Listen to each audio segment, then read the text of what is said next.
intervention, je fais beaucoup de ménage, ça fait une grande partie du travail. Je vais aussi faire des courses. Enfin, c'est pas que les courses, mais tous les petits trajets du quotidien que les gens peuvent pas faire. Aller à la presse, chercher le journal, aller à la boulangerie, aller faire 2-3 courses ou ce genre de choses justement.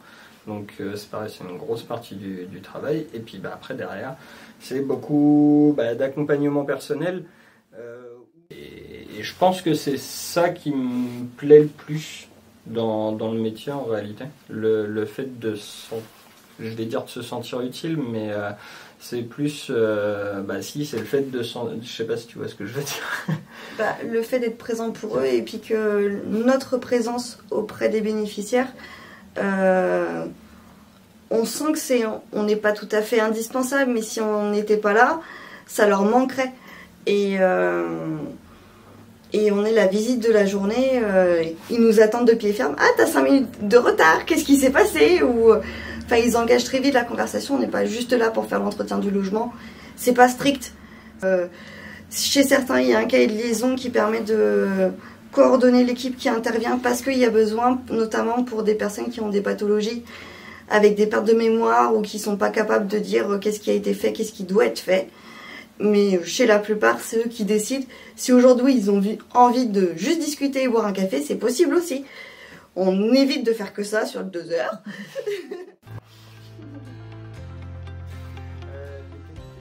On en a parlé les derniers jours. La patience, je pense que c'est en vrai quand même. C'est vraiment une qualité qu'il faut un minimum avoir parce que pas spécialement la patience avec les bénéficiaires, mais comme tu le disais, des fois la patience avec la famille qui sont pas là pendant les interventions, voient pas forcément comment ça se passe, donc vont pas gérer forcément de la même manière que les bénéficiaires, même si dans 95% des cas ça se passe sans problème et sans accroc, il n'y a aucun souci. Mais même avec les bénéficiaires eux-mêmes, il faut quand même comprendre qu'ils sont vieillissants, qu'ils ont certains des pathologies. Donc il faut s'adapter à chaque situation. Une capacité d'adaptation avec chaque bénéficiaire, et chaque jour. Parce que chaque jour, ça évolue. Quelquefois, ils vont très bien. Quelquefois, aujourd'hui, je suis fatiguée, j'ai un rhume. Et rester empathique, comprendre leur situation. Pas être trop dans la compassion, parce que sinon, c'est nous qui ne tenons pas. Mais être empathique envers eux et puis leur dire c'est grâce à nous qu'ils peuvent rester à la maison et à leur famille. Donc on est obligé de concilier tout ça, toutes les personnes qui gravitent autour d'eux pour faire correctement notre travail et qui restent à la maison.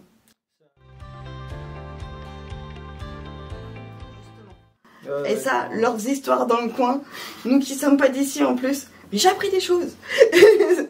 En plus, ouais, c'est les anciens du coin à chaque fois. Et c'est vraiment, quand les gens ici ils disent ah non je suis pas du coin, j'ai eu la dame hier après-midi, elle m'a dit non, j'étais à Gia, hein. Elle m'a dit non je suis pas du coin, je suis de Messé. Bon, Messé ça reste dans le coin, hein. Donc c'est vrai qu'on en apprend beaucoup, même sur l'histoire du pays en fait globalement.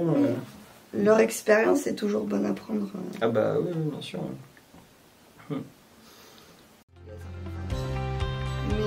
Elles sont très variées, autour de la personne âgée, autour de Alzheimer, du handicap, ça c'est la dernière dont on m'a proposé. Le tri des déchets aussi, chez les bénéficiaires, je l'ai vu passer celle-là. Enfin c'est très varié quoi, ça représente le quotidien de ce qu'on fait.